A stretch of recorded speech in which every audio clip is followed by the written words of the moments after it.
За плати се бориме, не молиме е мотото на протестот што Сојузот на синдикати на Македонија ќе го одржи на 1 мај. Работниците се повикуваат масовно да учествуваат за да побараат повисоки плати и подобри услови за работа.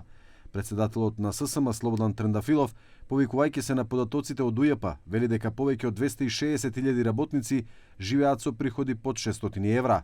Тоа е 50% од работната сила во Македонија која прима плата под 600 евра.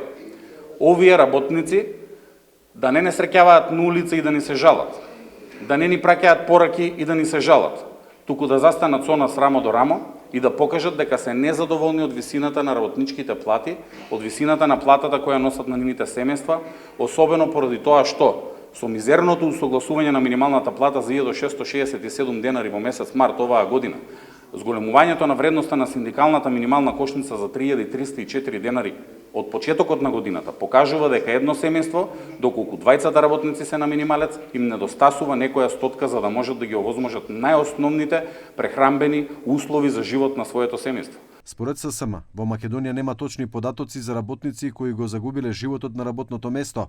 Синдикатот вели дека бројката е околу 30 годишно, додека како што посочи Трендафилов, инспекторатот за труд наведува помала бројка. Сметаме дека безбедните услови за работа се подеднакво важни како и платата во македонското општество. Во Македонија платата која ја примаме во текот на една година, доколку сме на минимална плата, изнесува некаде околу 6.000 евра. Човечкиот живот, во зависност од тоа дали сте осигурани за 100 или 200 денари, изнесува некаде помеѓу 5 и 10.000 евра доколку загинете на своето работно место. Тоа не смее да биде правило во Македонија и не смее ниту еден работник да го загуби својот живот на своето работно место. Протестот на 1 мај ќе започне во 11 часот пред домот на работниците во Скопје.